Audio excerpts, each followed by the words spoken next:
आलिंगन घडे आलिंगन घडे मोक्ष सायुज्यता जोडे ऐसा संतांचा महिमा झाली बोलायाची सीमा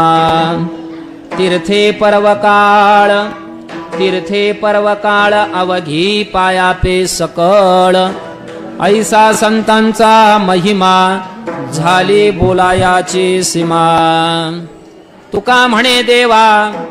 तुका म्हणे देवा त्यांची केली पावे सेवा ऐसा संतांचा महिमा झाली बोलायाची सीमा विठ्ठल विठ्ठल विठ्ठल विठ्ठल विठ्ठल विठ्ठल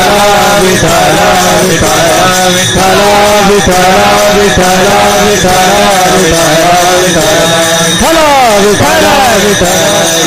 महायोगपीठे तटे भीमरथ्यंबरं पुंडरीकाय दातुं मुनीन्द्रैः समागत्य तिष्ठन्तमानन्दकन्दम् परब्रह्मलिंगम भजे पांडुरंगम पांडुरंगा करो प्रथम नमन पांडुरंगा करो प्रथम नमन पांडुरंगा करो प्रथम नमन पांडुरंगा करो प्रथम नमन दूसरे चरण संतानिया दूसरे चरण संतानिया दूसरे चरण संतानिया त्यांच्या कृपादाने कथेचा विस्तारू कृपादाने कथेचा विस्तारू कथेचा विस्तार जगवादाने कथेचा विस्तार सद्गुरुदास तुका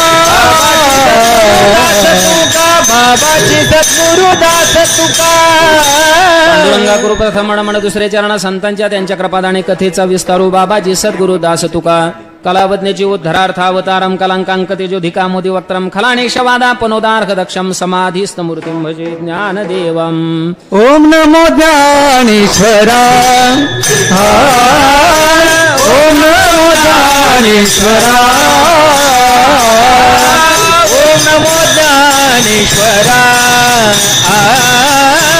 ओम नमो ज्ञानेश्वरा करुणा कराया दयाळा करुणा कराया दयाळा करुणा करा दयाळा तुमचा अनुग्रह लागलो हो पावन झालं सरासदी करुणा करा दयाळा करुणा करा दयाळा करुणा करा दयाळा तुमचा अनुग्रह लागलो पावन झालं सरासदी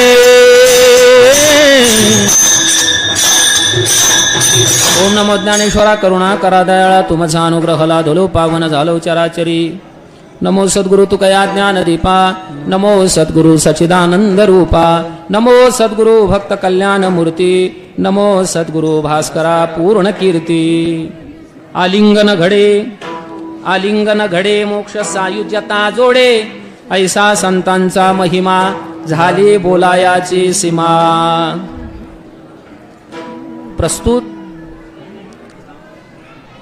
प्राप्त प्रसंगी प्राप्तस्थली कीर्तनरूपी सेवेसाठी घेतलेला अभंग वैराग्याचे मूर्तिमंत पुतळे दिघुणीवासी संत श्रेष्ठ जगद्गुरु जगद्वंदनीय तुकोबाराय यांचा उत्कृष्ट असा महत्वाचा 4 चरणाचा अभंग असून या अभंगाच्या माध्यमातून श्रीमंत संत श्री जगद्गुरु तुकोबाराय संत महिमेची अलौकिकता संत महिमेची अनिर्वाच्यता संत महिमेची पावनीयता आणि संत महिमेची महनीयता या चतुसूत्रीचा विचार या अभंगामध्ये प्रतिबद्धित करतात विठ्ठल विठ्ठल विठ्ठल विठ्ठल विठ्ठल विठ्ठल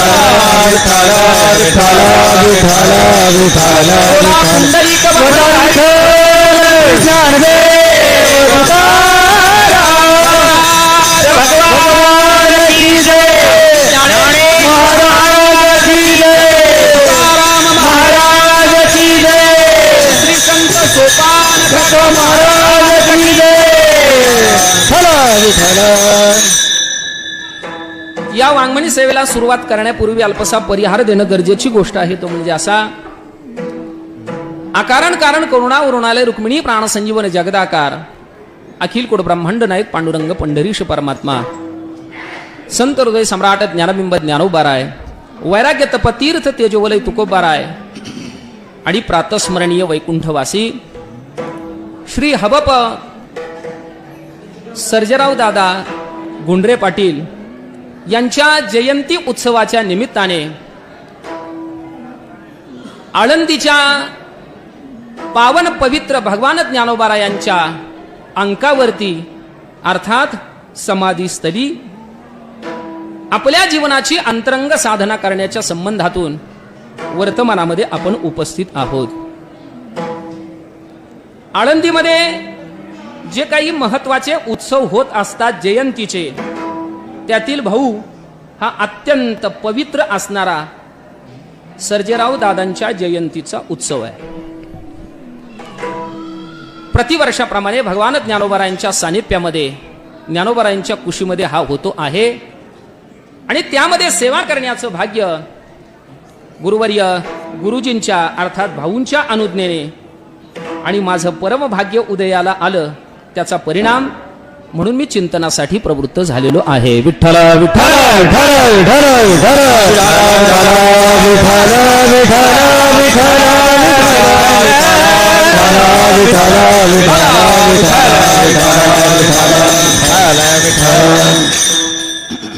नंदनंदन आनंद कंद भगवान श्रीकृष्ण परमचंद्र अर्जुनाला तत्वज्ञानाचा प्रबोध करत असताना श्रीमद भगवत गीतेच्या 17व्या अध्यायामध्ये या शरीराचं काय तप आहे बरं का भाऊ, या शरीराचं कोणतं तप आहे त्या तपाचा विचार सांगताना सांगतात. अतिशय महत्वाचा श्लोक आहे. देवद्विज गुरु प्राज्ञ पूजनम शौच मार्जवम ब्रह्मचर्य महिंसाच शारीरं तप उच्यते.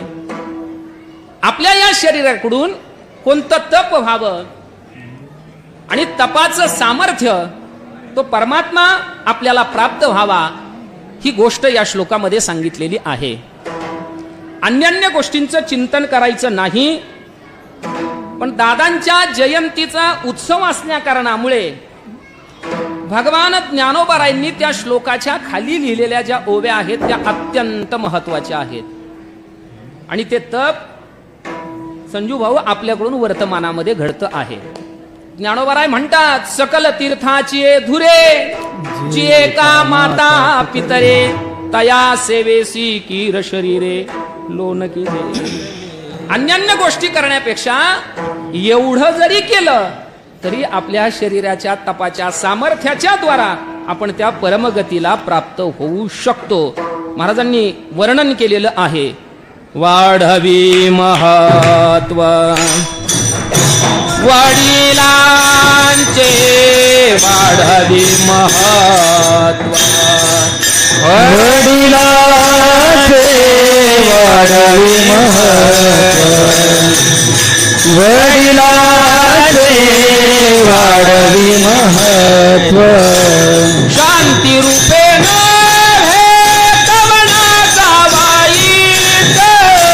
शांती रूपे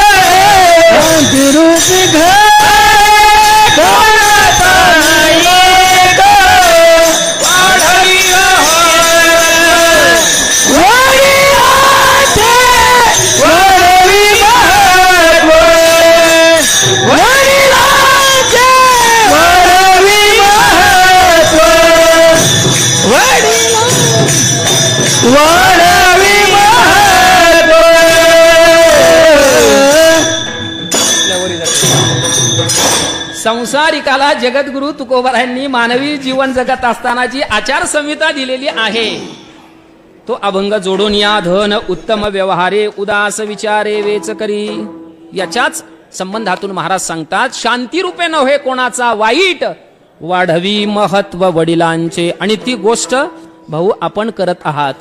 आपल्या कुळाचं पुण्य आहे आणि त्या पुण्याईचा प्रताप हा जयंती उत्सव या ठिकाणी आपण ज्ञानोबारायांच्या समाधी मंदिरामध्ये करत आहोत. ही अत्यंत महत्वाची गोष्ट आहे, अत्यंत महत्वाची गोष्ट आहे. विठ्ठला विठ्ठला विठ्ठल विठ्ठल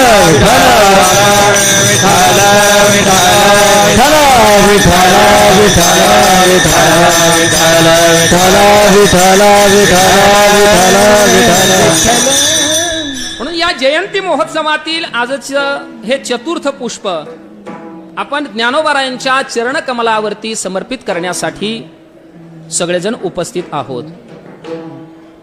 या अभंगातून भगवान ज्ञानोबारायांच्या संबंधातून म्हणा, सकल संतांचा महिमा जगद्गुरु तुकोबारायांनी प्रतिपादन करून ठेवलेला आहे. वारकरी संप्रदायातील गौरवशाली संत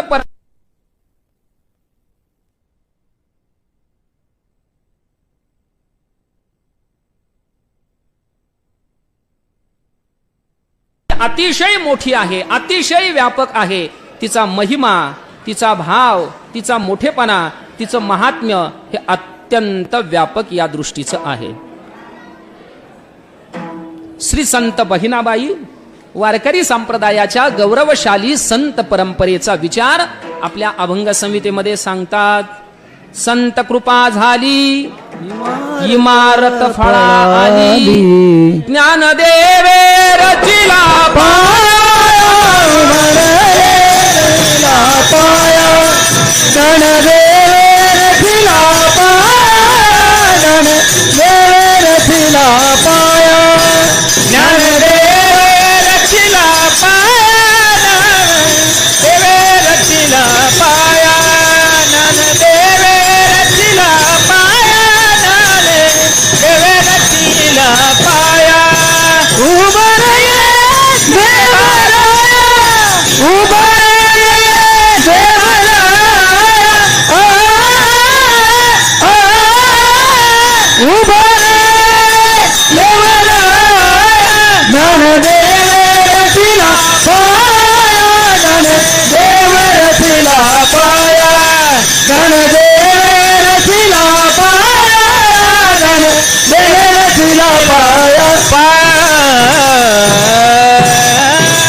वारकरी संप्रदायाची गौरवशाली संत परंपरा बहिणाबाईंचा हा अभंग आहे. संत कृपा झाली इमारत फळाली, ज्ञानदेवे रचिला पाया, उभारिले देवालया, नामातयाचा किंकर तेणे केला हा विस्तार. पंजाब गुमान प्रांतापर्यंत जनार्दन एकनाथ खांब दिला भागवत, भजन करा सावकाश तुका झालासे, बहिणी म्हणे फडकती ध्वजा, निरूपण केले उजा. नी पासून नी पर्यंतची जेवढी म्हणून संत मांदियाळी आहे त्यांचा महिमा अत्यंत जीवाला सुख समाधान सौख्य शांती देणार आहे. विठ्ठल विठ्ठल विठ्ठल विठ्ठल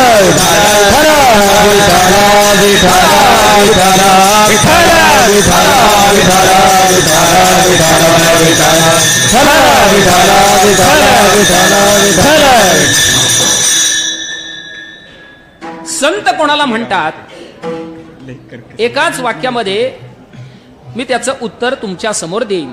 संत कोणाला म्हणतात, संत कोणाला म्हणावं, संत म्हणजे काय तर सज्जन हो, ज्यांचा कधीच होत नाही अंत त्यांना म्हणावं संत. आपला अंत होतो की नाही? आपला सगळ्यांचा अंत होतो. आबा राम बोलो भाई राम बोलो. पण ज्ञानोबारायांचं जीवन पाहिलं जगद्गुरु तुकोबारायांचं आधी करून नी पासून नी पर्यंतची जेवढी म्हणून संत मांदियाळी आहे, उभारिला ध्वज तीही लोकावरी. ज्ञानोबारायांना संजीवन समाधी घेऊन किती वर्ष झाली? 7 महोत्सवी वर्ष आपण गतवर्षी साजरं केलं, बरोबर. जगद्गुरु तुकोबारायांना वैकुंठाला जाऊन इतके वर्ष झाली तरी सुद्धा ते संत वर्तमानामध्ये आपल्या ओठावरती आहेत. ज्ञानोबा तुकाराम, ज्ञानोबा तुकाराम, ज्ञानोबा तुकाराम, ज्ञानोबा तुकाराम. ज्यांचा कधीच होत नाही अंत त्यांना म्हणावं संत. गुरुवर्य भाऊ संतांची व्याख्या करत असताना अशी करतात, ते म्हणतात संत हा शब्द तुमच्या डोळ्यासमोर आणा.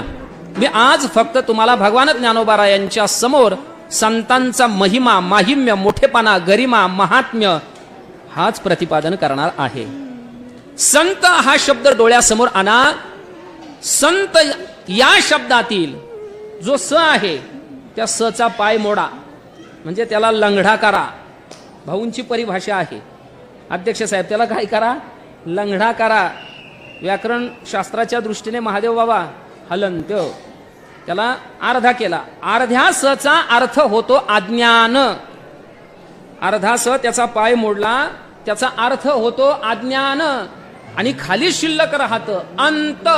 अज्ञानाचा जे अंत करतात त्यांना म्हणतात संत. विठ्ठल विठ्ठल विठ्ठल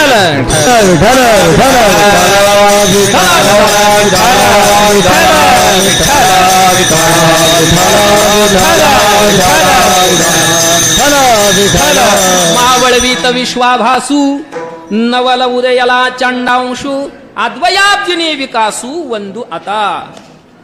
अनुभव अमृत अनुभव पहिलं प्रकरण अतिशय सुंदर गोड वर्णन केलेलं आहे. यदक्षर मनाख्येयम आनंदमजमव्ययम श्रीमन्निवृत्तीनाथेती ख्यातम दैवतमाश्रये गुरुरित्या ख्यालोके साक्षात विद्या ही शंकरी.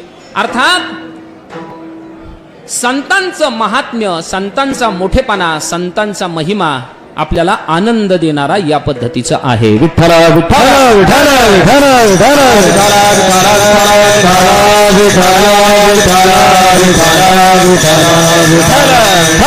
विठ्ठल प्रस्तुतच्या अभंगातून संत महिमा प्रतिपादन केलेला आहे.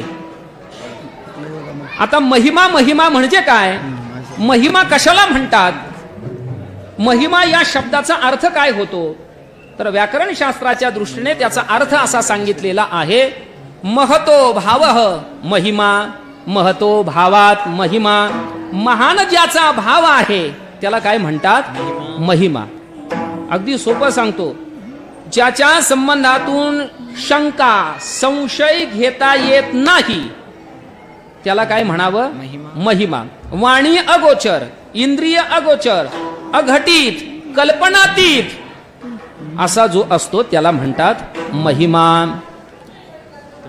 हा महिमा शब्द संत साहित्यामध्ये वेगवेगळ्या अवच्छेदकातून आलेला आहे. वेगवेगळ्या अवच्छेदकातून हा शब्द आलेला आहे. साधू संतांनी त्याचं चिंतन केलेलं आहे. तीर्थाचा महिमा सांगितला, क्षेत्राचा महिमा सांगितला, देवाचा महिमा सांगितला, देवाच्या नामाचा महिमा सांगितला, संगतीचा महिमा सांगितला, नवे नवे देशाचा, कालाचा, वस्तूचा साधू संतांनी संतांचाही महिमा सांगितला. विठ्ठल विठ्ठल विठ्ठल विठ्ठल विठ्ठल चला विठ्ठल विठ्ठल विठ्ठल विठ्ठल विठ्ठल विठ्ठल विठ्ठल. महिमा शब्दाचा विचार करत असताना आपण काहीच कल्पना करू शकत नाही. कल्पना करण्यासाठी अवडसर ती गोष्ट, ती वस्तू श्रुत किंवा दृष्ट या पद्धतीची असावी लागते, तरच आपण कल्पना करू शकतो. महिमा या शब्दाची आपण काय कल्पना करणार? चला, मी सांगितलं ज्याच्या संबंधातून काही शंका, संशय घेता येत नाही त्याला म्हणतात महिमा. आता उद्या परवा निवृत्तीनाथांची पौष वारी आहे, बरोबर की नाही भाऊ? आपण जाणार आहे त्र्यंबकच्या वारीसाठी, सगळेजण वारकरी म्हणून जाणार आहोत. पांडुरंग परमात्म्याचे लढीवाळ भक्त, प्रेम भांडारी बालभागवत श्री संत नामदेवराय तीर्थाचा महिमा सांगतात. ते म्हणतात, तुम्ही तुमच्या वाघ इंद्रियाच्या द्वारा, वाणीच्या द्वारा फक्त गंगा गंगा गंगा या तीर्थाचं नाम उच्चारण जर केलं तर तुमच्या अंतकरणातील सकल पापांची, सकल दोषांची निवृत्ती होते. गंगा या तीर्थाचा महिमा. वाचे म्हणता गंगा गंगा, सकळ दोष जाती भंगा, सकळ दोष जाती भंगा, सकळ दोष जाती भंगा. वाचे म्हणता गंगा गंगा, सकळ दोष जाती भंगा, सकळ दोष जाती भंगा, सकळ दोष जाती भंगा.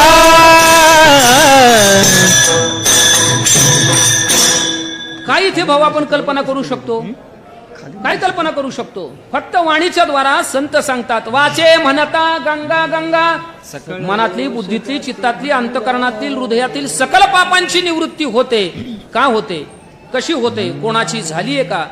शंका संशय घेता येत नाही, म्हणून तर त्याला म्हणतात महिमा. हा तीर्थाचा महिमा आहे. जगद्गुरु तुकोबाराय आणखी तीर्थाचा महिमा सांगतात. वेळ आपल्याकडे कमी आहे. पांडुरंग परमात्म्याच्या दर्शनासाठी आपण भूवैकुंठ पंढरपूर तीर्थक्षेत्रामध्ये जर गेलो तर प्रथमतः कुठे जातो आपण? चंद्रभागेच्या स्नानासाठी जातो की नाही?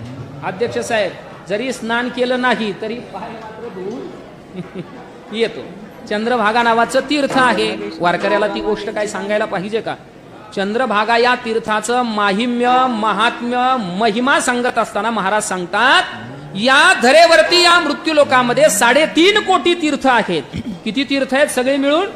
3.5 कोटी तीर्थ आहेत. पण 3.5 कोटी तीर्थामध्ये प्रत्येकाला स्नान करून पुण्य प्राप्त नाही करून घेता येऊ शकत. मग तुम्ही जर तुमच्या नुसत्या उघड्या डोळ्यांनी चंद्रभागा या तीर्थाला पाहिलं तर सकल तीर्थामध्ये स्नान केलेल्याचं पुण्य तुम्हाला तिथे प्राप्त होतं. का होतं?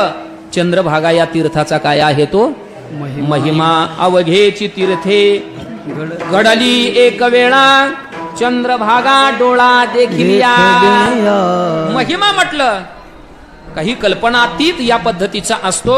वाणी अगोचर, इंद्रिय अगोचर, अघटित या पद्धतीचा, त्याला महिमा असं म्हणतात. विठ्ठल विठ्ठल विठ्ठल विठ्ठल विठ्ठल विठ्ठल विठ्ठल विठ्ठल विठ्ठल विठ्ठल. संत साहित्याने महिमा सांगत असताना क्षेत्राचा महिमा सांगितला, तीर्थाचा महिमा आपण संक्षिप्त दौंडकर माऊली पाहिला. आता आपल्याला क्षेत्राचा महिमा पाहायचा आहे. क्षेत्र म्हणजे काय? क्षेत्र या शब्दामध्ये शेत असं क्रियापद आहे. क्षेत म्हणजे दुःख. दुःखातून जे जीव जीवात्म्याला मुक्त करतं आबा, त्याला काय म्हणतात? क्षेत्र. जीवाला सुख, समाधान, सौख्य, शांती जे देतं ना, त्याला म्हणतात क्षेत्र. विठ्ठल विठ्ठल विठ्ठल विठ्ठल विठ्ठल विठ्ठल विठ्ठल विठ्ठल विठ्ठल. आळंदी काय आहे? क्षेत्र आहे. तीर्थक्षेत्र आहे. क्षेत्र आहे की नाही? म्हणून तुम्ही पहा, संपूर्ण जगताला शांती देणारा, सुख देणारा, समाधान देणारा जगाचा मालक, जगत नियंता प्रभू परमात्मा, त्याला जर विश्रांती घ्यायची असेल, मराठी भाषेमध्ये बेड रेस्ट सर, म्हणजे देवाला जर विश्रांती घ्यायची असेल, आराम करायचा असेल, तर त्याला कुठे यावं लागतं? विश्रांती घ्यावं कल्पावरी, विश्रांती घ्यावया कल्पावरी, विश्रांती घ्यावया कल्पावरी, विश्रांती घ्यावया. नाम म्हणे देवातला तया, विश्रांती घ्यावया कल्पावरी, विश्रांती घ्यावया कल्पावरी. नाम म्हणे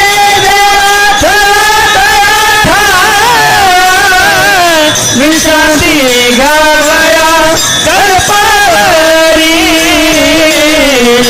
विश्रांती घ्यावया कल्पावरी.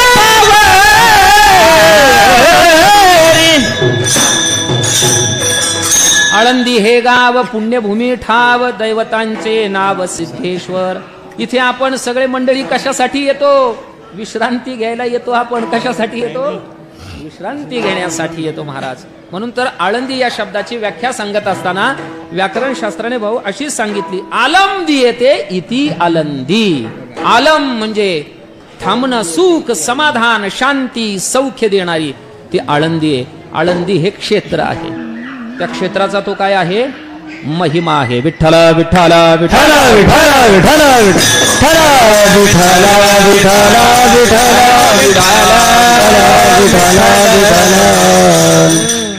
तीर्थाचा महिमा, क्षेत्राचा महिमा. आणि सज्जन हो, तीर्थक्षेत्रामध्ये संतवाद देव अभिव्यक्त होतो व असतात स्वयंभू या रूपाने. त्या देवाचा सुद्धा महिमा आहे. देवाचा सुद्धा संत साहित्याने महिमा सांगितला. देव हा जो शब्द आहे हा सामान्य शब्द आहे.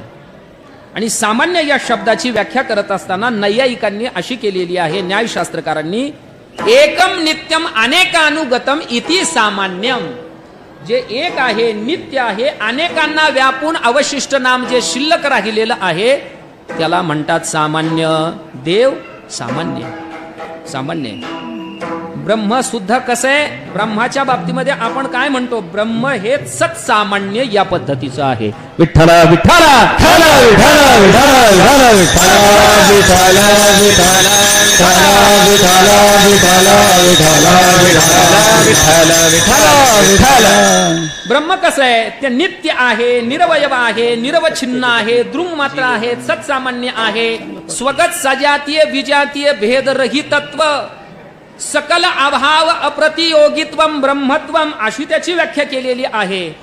पण त्याचा आपल्याला काय आबा उपयोग? बेनबराबा, आपल्याला त्याचा काय उपयोग? आपल्याला त्याचा उपयोग नाही. म्हणून संत म्हणतात, जो निर्गुण असणारा परमात्मा तोच तुमच्या माझ्यासाठी सगळ्यांसाठी सगुण साकार म्हणजे कनिष्ठ झाला. त्याला माया विशिष्ट असं म्हणतात, त्याला शबल ब्रह्म असं म्हणतात. हाच खऱ्या अर्थाने त्या देवाचा काय आहे? महिमा आहे. आला नावा रूपा तुका म्हणे झाला सोपा. सत्यम ज्ञानम अनंतम ब्रह्म श्रुती भगवती त्या परमतत्वाचं वर्णन करते. पण तोच आपल्या अंतकरणाच्या वृत्तीसाठी, वृत्तीला आलंबन देण्यासाठी, भक्तीच्या साठी सगुण साकार या पद्धतीचा झाला. संत वर्णन करतात, रूप पाहता डोळसू, सुंदर पाहता गोपवेशू, महिमा वर्णिता महेशू, येणे मस्तकी वंदिला. हा देवाचा आहे महिमा. विठ्ठल विठ्ठल विठ्ठल विठ्ठल विठ्ठल विठ्ठल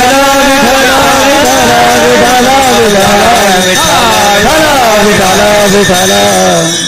तीर्थाचा महिमा, क्षेत्राचा महिमा, देवाचा महिमा. नवे नवे साधू संतांनी देवाच्या नामाचा सुद्धा भाऊ महिमा सांगितला. आपला वारकरी संप्रदाय हा भावना प्रधान, भक्ती प्रधान असल्या कारणामुळे ही गोष्ट प्रकर्षेने आपल्याला सांगावी लागते. नामाचा महिमा आहे, अतिशय पतित पावन आहे. जो पापी आहे त्या पापी मनुष्याचा उद्धार जर व्हावयाचा असेल तर तो कशाने होईल? देवाच्या नामाने होईल. नाम महिमा हा अत्यंत व्यापक, अत्यंत मोठा या पद्धतीचा आहे. गगनाहुनी वाढ नाम आहे. याच्याही पेक्षा सांगू, अहो ज्याचं आपण नाम घेतो ना भाऊ, त्या देवाला सुद्धा त्याच्या नामाचा महिमा कळत नाही, इतका तो मोठा आहे. तुझ्या नामाचा महिमा तुझं न कळे मेघ श्याम, तुझं न कळे मेघ श्यामा, तुका म्हणे आम्हा जन्म गोड या लागी. यासाठी देवाला सुद्धा त्याच्या नामाचा महिमा कळत नाही. मग कोणी म्हणेल देवाला कळत नाही, मग आपल्यालाही कळत नाही, तो मग कशाला नाम घ्यायचंय? म्हणून तर पावलो पावली भगवान ज्ञानोबाराय आदी करून संत सांगतात, हरिमुखे म्हणा, हरिमुखे म्हणा, हरिमुखे म्हणा, हरिमुखे म्हणा, हरिमुखे म्हणा, हरिमुखे म्हणा, हरिमुखे म्हणा. पुण्याचे गणना कोण करे, पुण्याचे गणना कोण करे, पुण्याचे गणना कोण करे. तीर्थाचा महिमा, क्षेत्राचा महिमा, देवाचा महिमा, देवाच्या नामाचा सुद्धा महिमा आहे.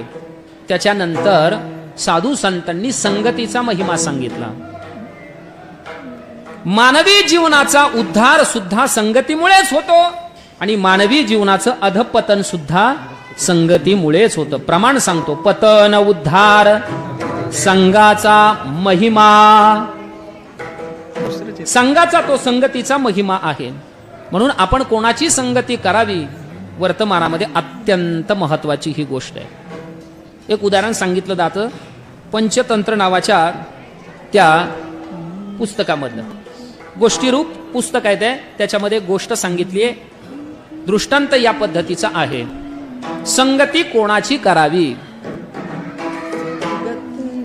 पूर्वीचा काळ एक राजा शिकार करण्यासाठी जंगलामध्ये गेला, वनामध्ये गेला, अरण्यामध्ये, काननामध्ये तो गेला.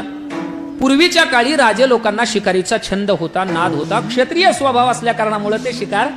पण आता शिकार करणं सर बंधनकारक झालंय भाऊ. शिकार हा शब्द जर आपल्या तोंडातून बाहेर काढला तर कधी पिंजरा इलन उचलून घेऊन जातील, अवघड आहे. पूर्वीचा काळ होता तो. शिकार करण्यासाठी राजा सकाळपासून दुपारपर्यंत त्या अरण्यात फिरला. पण काय त्याचं प्राक्तन प्रारब्ध, त्याला काही त्या दिवशी शिकार सापडली नाही. दमला, थकला, भागला, शिनला. भला मोठा वृक्ष होता, झाड होतं, आबा गडद छाया पडली होती. दमलेला राजा त्या सावलीमध्ये जाऊन बसला. हळूच वाऱ्याची सुंदर झुळूक आली, या शरीराला स्पर्श करून चाटून निघून गेली. राजाला बरं वाटलं. दमलेला राजा आडवा झाला. जसा आडवा झाला तसा तो झोपला. ऐका ना, ज्या झाडाखाली राजा झोपलेला आहे त्या झाडावरती दोन पक्षी बसलेले आहेत. दोन फांद्यांवरती दोन पक्षी बसलेले आहेत. एका फांदीवर बसलेला आहे कावळा आणि दुसऱ्या फांदीवर बसलेला आहे राजहंस. तुम्हाला कावळा माहिती आहे? नाना, कावळा किती सुंदर असतो, किती देखणा असतो. असं वाटतं पकडावं त्याला आणि पटा पटा पटा पटा त्याचे, असं वाटतं का? आतूनही काळा, बाहेरूनही काळा, काव काव काव इथे कावळा. हे काय महादेव बाबा, कावळा, एका डोळ्याचा कावळा. आणि दुसऱ्या फांदीवर बसलेला राजहंस, अतिशय देखणा, पांढरा शुभ्र, मोत्याचा चारा खाणारा, मानस सरोवरामध्ये राहणारा, अतिशय देखणा, आळंदीचा बुवाच.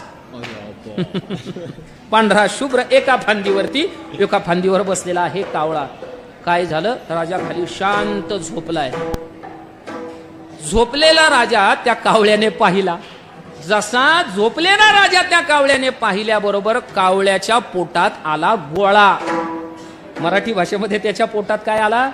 गोळा. कावळ्याला कधी चांगलं पाहवत नाही, कधी जर त्याला चांगलं पाहवत नाही, म्हणून त्या कावळ्यानं काय केलं? खाली झोपलेल्या राजाला गंध लावला. काय लावला? अंगावर घाण टाकली, विष्ठा टाकली आणि भरकन उडून तो निघून गेला. का बरं? समाजामध्ये अशी काही माणसं आहेत भाऊ, दुष्ट प्रवृत्तीची. आपला हेतू साध्य झाला ना की कधीच त्या स्थानावर ते थांबत नाही. युद्धे चाप्य पलायनम, निघून जातात. कावळा उडून निघून गेला. राजाला दुर्गंध येऊ लागला, थंड लागलं, दुर्गंध वास येऊ लागला. राजा उठला, पाहिलं तर हे सकाळपासून दुपारपर्यंत फिरलोय, मला काही शिकार सापडली नाही. हे कृत्य केलं कोणी? कोणी केलं? नाना. राग आला, संतापला. तो सापडला ना, मारतोच मी त्याला. इकडे तिकडे सगळीकडे पाहिलं पण त्या राजाला कोणी दिसलं नाही. अचानक राजाची नजर आबा गेली कुठं? वरती नजर गेल्याबरोबर वरती कोण बसला होता? राजहंस. कावळा केव्हाचाच उडून निघून गेला होता. राजाला वाटलं हे कृत्य यानेच केलेलं आहे. मागचा पुढचा विचार न करता मनामध्ये राग होता, त्रागा होता. राग आलेल्याचा परिणाम, बाजूला धनुष्यबाण पडलेलं होतं, धनुष्य हातामध्ये घेतला, भात्यातून बाण काढला, धनुष्याला लावला, प्रत्यंच्या खेचली गेली. इतकी ताणली, मनामध्ये क्रोध होताना मारतोच मी याला, याने हे कृत्य केलंय. इतकी तांडीन सज्जन हो, त्या धनुष्यातून बाण सुटला, सु करत बाण गेला आणि वरती असणाऱ्या राजहंसाच्या हृदयाला जाऊन तो वरचा राजहंस धाडकन खाली पडला. राजाच्या डोळ्यात देखत तडफडून मेला, गतप्राण झाला. दृष्टांत संपला. पंचतंत्रातील सिद्धांताकडे या. राजहंस का मेला? राजहंसाला आपल्या प्राणाला का मुकावं लागलं? तर त्याचं उत्तरच आहे क्षणभर कावळ्याची संगती. ते काही मित्र होते का? हा भाऊ, काळं पांढरं कधी एकत्र येतं का? तम प्रकाशवत विरुद्ध स्वभाव योहो अस्मद विस्मद प्रत्यय गोचर योहो असं म्हटलेलं आहे. काळं पांढरं कधीच एकत्र येत नाही. पण संगतीचा परिणाम त्याला आपल्या प्राणाला मुकावं लागलं. म्हणून मानवी जीवनामध्ये संगती ही अतिशय महत्वाची आहे. बैसता संतांची संगती, संतांची संगती, मनोमार्ग गती, ज्ञानोबरांनी वर्णन केलेलं आहे. अर्थात संगतीचा सुद्धा महिमा आहे. मानवी जीवनाचं अधपतन संगतीमुळेच होतं आणि मानवी जीवनाचा उत्कर्ष सुद्धा संगतीमुळे होतो. हा संगतीचा महिमा. विठ्ठल विठ्ठल विठ्ठल विठ्ठल विठ्ठल विठ्ठल विठ्ठल विठ्ठल विठ्ठल बोला पुंडलिक श्री ज्ञानदेव तुकाराम पंढरीनाथ भगवान की जय. माऊली ज्ञानेश्वर महाराज की जय.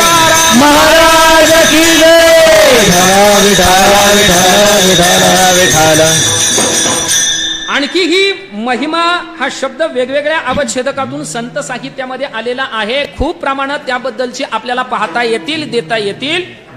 साधू संतांनी देशाचा महिमा सांगितला, कालाचा महिमा सांगितला, वस्तूचा सुद्धा महिमा सांगितला.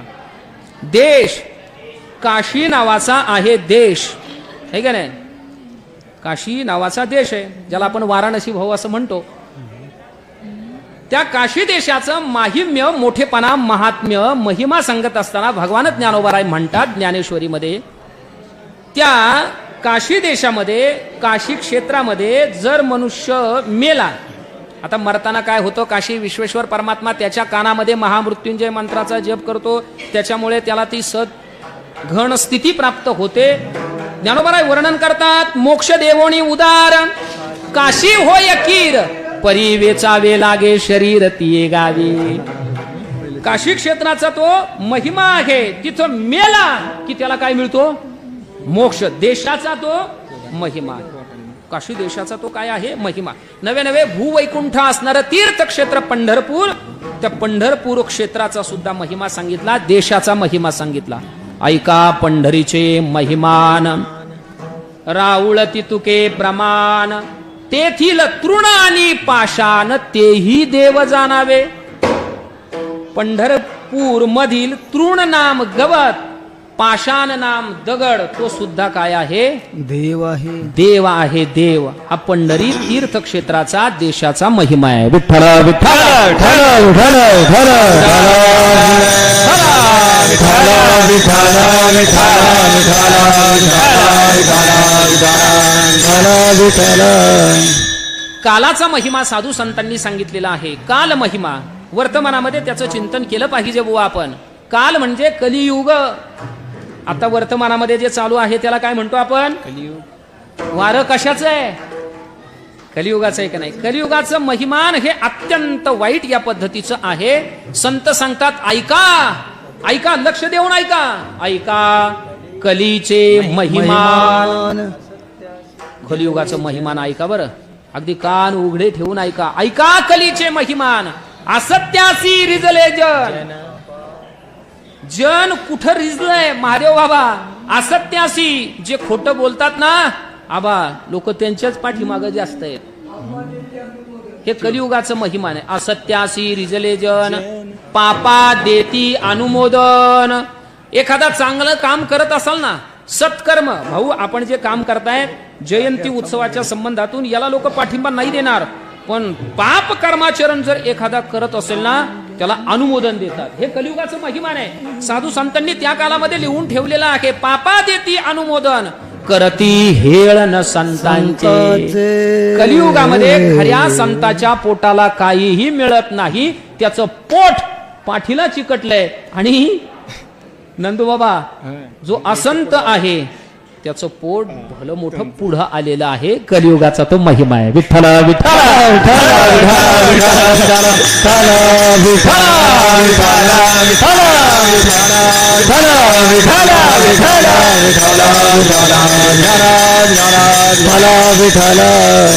सिदंती संता विलसंती असंता, पुत्रा म्रियन्ते जनकश्चिरायु, परेषु मैत्री स्वजनेषु वैरी, पश्यन्ति काला कली कौतुकानी. हे कलियुगाचं कौतुक आहे, कलियुगाचं आश्चर्य आहे, कलियुगाचं महात्म्य आहे. देशाचा महिमा, कालाचा सुद्धा ऐका कलीचे, कालाचा महिमा. आणि तदनंतर वस्तूचा सुद्धा महिमा सांगितलेला आहे. वस्तूनाम धातू. परीस नावाचा धातू तो जर लोखंडाला लागला तर त्याचं काय होतं? आपुल्या महिमाने संत वर्णन करतात. धातू परीस केले सोने, हा वस्तूचा महिमा आहे.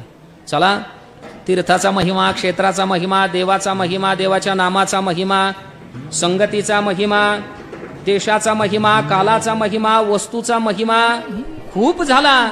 लवकरात लवकर आम्हाला संतांचा महिमा सांगा. ऐकायचा आहे संतांचा महिमा. ऐका, संत महंतांना जर नुसतं आपण आपल्या शरीराच्या द्वारा आलिंगन दिलं तर त्या आलिंगनामध्ये संत सांगतात त्याला सायुज्यता नावाचा मोक्ष मिळतो. हा संतांचा अलौकिक असणारा महिमा जगद्गुरु तुकोबाराय सेवेला घेतलेल्या अभंगाच्या प्रथम चरणात सांगतात. घडे आलिंगन घडे आलिंगन घडे आलिंगन घडे आलिंगन घडे आलिंगन घडे आलिंगन घडे आलिंगन घडे मोक्ष सायुज्यता जोडे मोक्ष सायुज्यता जोडे ऐसा संतांचा महिमा ऐसा संतांचा महिमा मोक्ष सायुज्यता जोडे मोक्ष सायुज्यता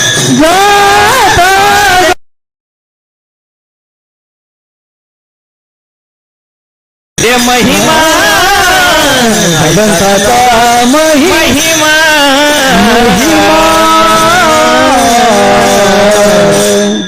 संतांचा महिमा काय आहे? तर संतांना नुसतं आपण आपल्या शरीराच्या द्वारा आलिंगन दिलं तर त्या आलिंगनामध्ये सायुज्यता नावाचा मोक्ष आपल्याला मिळतो. हा संतांचा अलौकिक महिमा आहे. आलिंगन घडे मोक्ष सायुज्यता जोडे असं जर म्हटलं तर याच्यावर दोन शंका निर्माण होतात, उपस्थित होतात. बरं का बाबा, जर संत महात्म्यांना जर नुसतं आपण आलिंगन दिलं तर त्या आलिंगनामध्ये सायुज्यता नावाचा मोक्ष आपल्याला प्राप्त होतो असं जर आपण म्हटलं तर 2-3 शंका उत्पन्न होतात. वेळेअभावी त्याचं थोडक्यात आपण चिंतन करूया. विठ्ठल विठ्ठल विठ्ठल विठ्ठल विठ्ठल विठ्ठल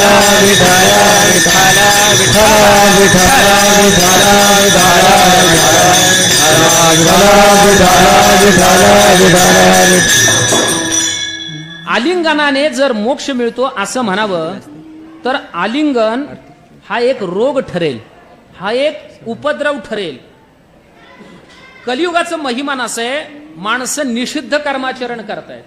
पाप करण्यासाठी कोणीही घाबरत नाही.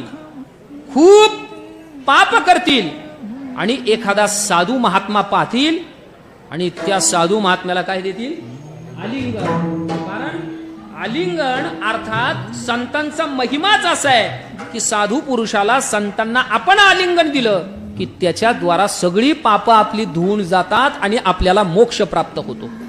म्हणून लोक पाप करतील आणि काय करतील? साधू महात्म्यांना आलिंगन देतील. साधूला संतांना मोकळं फिरता येणार नाही भाऊ. असं जर म्हटलं ना आलिंगनाच्या द्वारा मोक्ष प्राप्त होतो, वाघाला जसा पिंजरा करावा लागतो की नाही तद्वत साधूला पिंजरा करावा लागेल. येईल आणि कोणीतरी मला भेटेल, मुक्त होईल ना, तो उपद्रव ठरेल, तो रोग ठरेल. कसं काय? माणसं काय करतील काही सांगता येत नाही. हो, काय करतील काही सांगता येत नाही. निवृत्ती महाराज हांडे एक उदाहरण सांगायचे बरं का. महादेव बाबा पंढरपूरकर एक उदाहरण सांगायचे. ते म्हणायचे एका गावामध्ये एक बनावट साधू आला. वरी भगवा झाला नामे. त्याला आतून काही येत नव्हतं, पण कपडे वगैरे घातलेले आणि काही बोलत नव्हता. मौनम सर्वार्थ साधनम.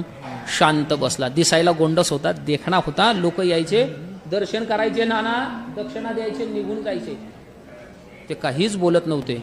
आणि काही काही लोकांचं भांडवल हेच असतं, काही न बोलणं हे त्यांचं काय असतं, भांडवल असतं. कारण काय, शास्त्राचं वचनच असं आहे, संपूर्ण कुंभो न करोती शब्दम अर्धो घटो घोषम उपैती. अर्धा भरलेला घटच काय करत, पण अगदी पोक्त माणूस असल्यासारखा बरं का, काहीही बोलत नव्हता. शांत हा दांता उपरती तितिक्षु, शांत या पद्धतीचा. लोक यायचे, दर्शन करायचे, दक्षिणा द्यायचे, निघून जायचे. एक महाराज त्या गावात कीर्तनासाठी गेले. महाराजांनी ती अवस्था पाहिली. म्हटले चला साधू पुरुषे आपण दर्शन करू, त्यांच्याबरोबर काही तत्वज्ञानाचं चिंतन करू. पूर्व पक्ष, उत्तर पक्ष, न्याय, सांख्य, योग, वैशिष्ट्य काहीतरी आपल्याला आत्मचिंतनाचा बोध अंतकरणाला प्राप्त होईल म्हणून चर्चा करू. साधक बाधक वादे वादे जे आहे ते तत्वबोध हा, म्हणून आपण काहीतरी चिंतन करायला जाऊ. दर्शनासाठी महाराज गेले, पण हा बाबा काही बोलायला तयार. अहो मुळात विहिरीत नाही, आडात नाही, ते पहुऱ्यात येईल कसं, आत काही नव्हतं ना, मग ते बाहेर येईल कसं, काहीच नव्हतं. शांत शांत. मग ओळखलं त्या महाराजांनी की हा खरा साधू नाही, हा बोंधू आहे. हा काय आहे, बोंधू आहे. मग आता यांची गंमत केली पाहिजे. काय केलं पाहिजे, महाराजांना म्हटले चला आपण मंदिरात जाऊन बसू. महाराजही उठले, मंदिरात जाऊन बसले. लोकांना सांगितलं तुम्ही आतमध्ये यायचं नाही, आम्ही दोघं काहीतरी चर्चा करतो. बराच वेळ दोघं आतमध्ये बसले, पण साधू महात्मा काही बोलत नव्हता. महाराजांनी विचार केला आता यांना तर धडा शिकवला पाहिजे. कसा शिकवला पाहिजे, डोक्यात पक्क होतं. काही नाही, बराच वेळ आतमध्ये बसले. मंदिराच्या बाहेर आले आणि बाहेर येत असताना भाऊ खिशातून एक कागद काढला आणि अशी पुडी बांधत होते. महाराज काय करत होते, अशी पुडी बांधत होते. पुढे बांधत असताना लोकांनी पाहिलं, लोकांच्या नजरा, साधू पुरुष आतमध्ये गेलेले आहेत, आपल्या गावातले कीर्तनकार महाराज आतमध्ये गेलेले आहेत, त्यांच्या काय तत्वज्ञानाची भूमिका झाली असेल, आपल्या गावाचा उद्धार नक्की आता होणार आहे.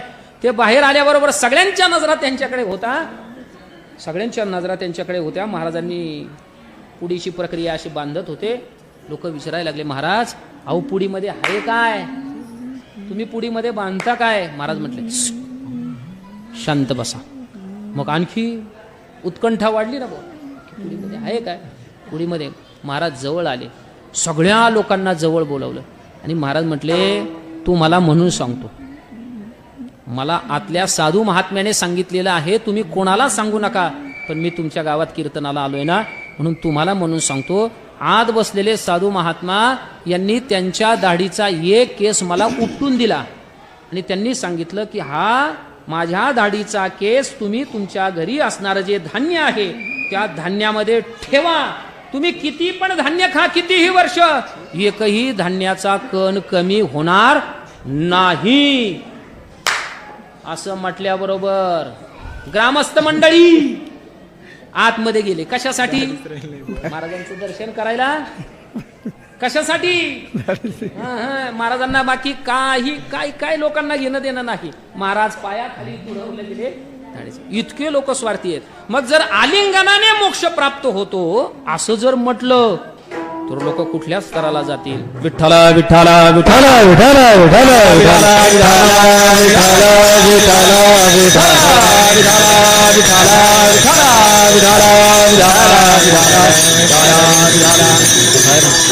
तर आलिंगन या शब्दाचा अर्थ काय केलेला आहे, अंगेन अंग संयोजनम इति आलिंगनम. व्याकरण शास्त्राने असा त्याचा अर्थ केलेला आहे.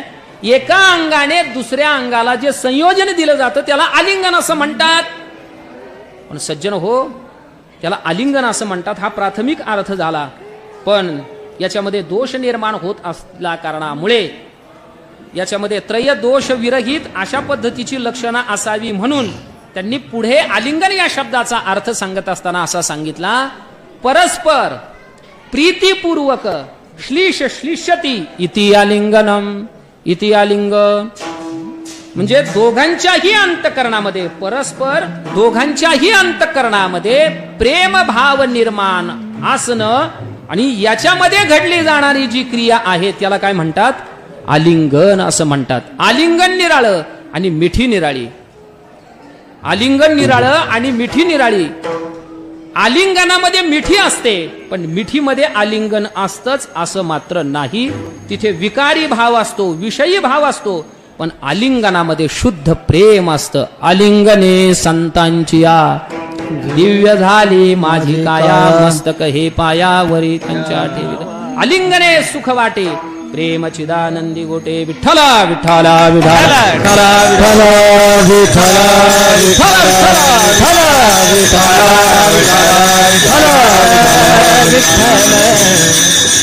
आणि दुसरी गोष्ट अशी आहे, आलिंगनाने जर मोक्ष प्राप्त होतो.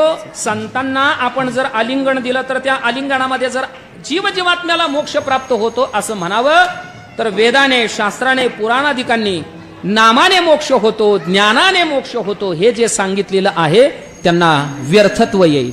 नामाने सुद्धा मोक्ष होतो की नाही? मुखी नाम हाती मोक्ष ऐसी साक्ष बहुतांची. सांडी मांडी परते टाकी वासुदेव नाम घोकी. मोक्ष येईल सुखी नाम स्मरता आदरे. कितीतरी प्रमाण आहेत.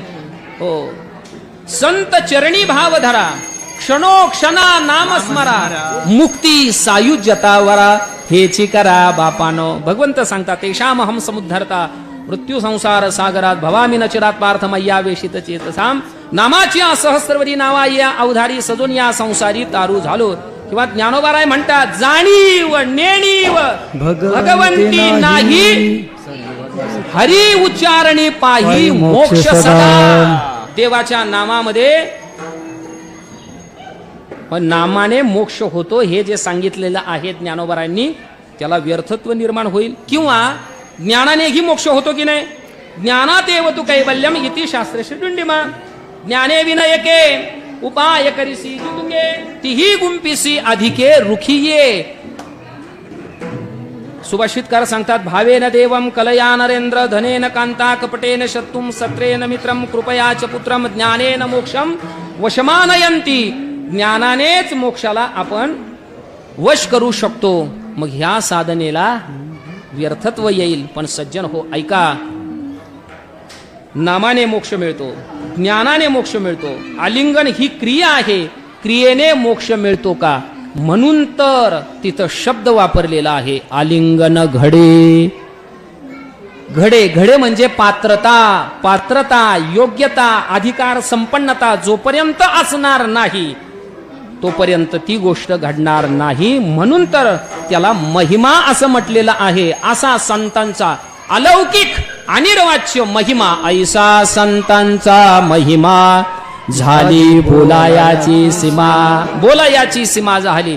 आपण काहीही बोलू शकत नाही. संतांचा महिमा तो बहु दुर्गम, शाब्दिकाचे काम नाही. शाब्दिकाने कितीही शब्दाच्या द्वारा फुटपट्टीने संतांचा महिमा मोजण्याचा प्रयत्न केला तरी तो मोजला जाऊ शकत नाही. ऐसा संतांचा महिमा झाली बोलायाची सीमा. तीर्थे पर्वकाळ अवघी पायापे सकळ, ऐसा संतांचा महिमा झाली बोलायाची सीमा.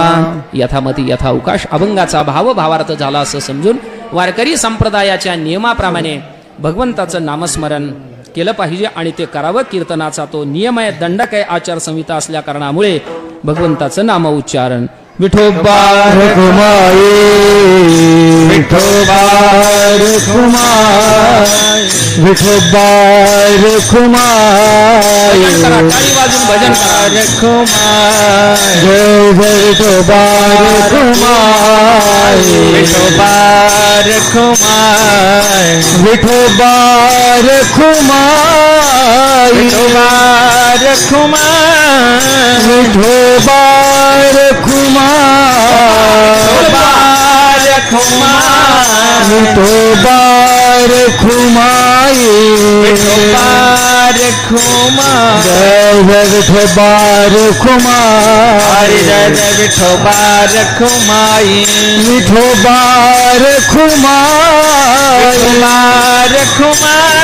विठोबा रखुमाई, विठोबा रखुमाई, विठोबा रखुमाई,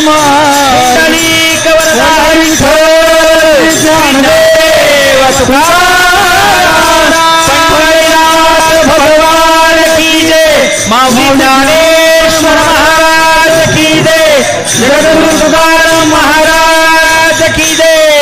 विठोबा रखुमाये विठोबा रखुमाये विठोबा रखुमाये विठोबा रखुमाये विठोबा रखुमाये कुंडली कवरदार ज्ञानदेव पंढरीनाथ भगवान की जय माऊली ज्ञानेश्वर महाराज की जय तुकाराम महाराज की जय विठोबा रखुमाये विठोबा रखुमाये विठोबा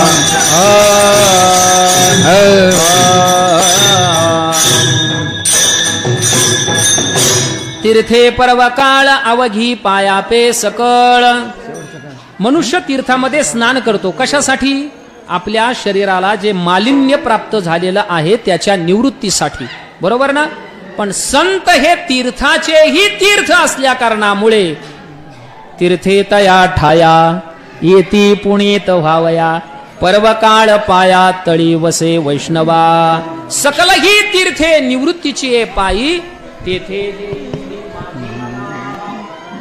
तीर्थे पर्वकाळ अवघी पायापे सकळ.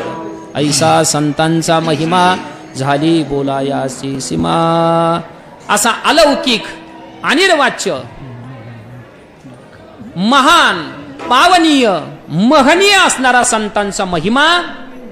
अशा संत महंतांची अर्थात साधू संतांची जर आपण आपल्या शरीराच्या द्वारा काया वाचा मनःपूर्वक जर सेवा केली तर ती सेवा साक्षात प्रभूला नाम देवाला प्राप्त होते. एवढा संतांचा महिमा हा मोठा आहे. अभंगाचं शेवटचं तुका म्हणी देवा तुका म्हणी देवा तुका म्हणी देवा तुका म्हणी देवा म्हणे देवा तुका म्हणे देवा तुका म्हणे देवा तुका म्हणे देवा. चांस केली पावे सेवा चांस केली पावे सेवा ऐसा सता महिमा ऐसा सता महिमा. त्यांची केली पावे सेवा त्यांची केली पावे सेवा ऐसा सता महिमा. हे ऐसा संतांचा महिमा. झाली बोलायाची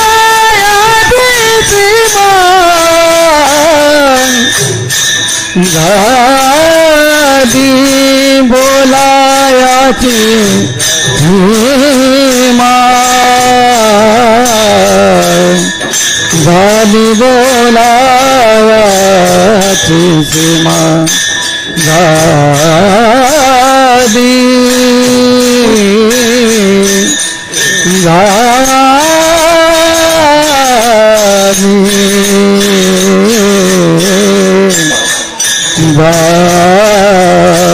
झाली बोलायाची झाली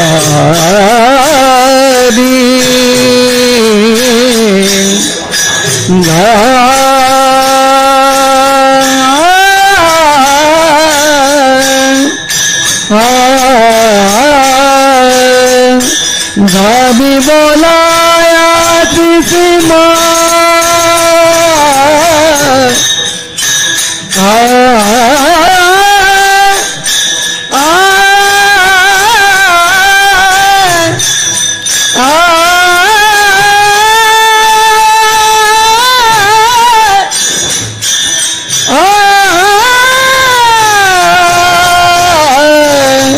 झाली बोला याची सीमा झाली बोला याची सीमा आ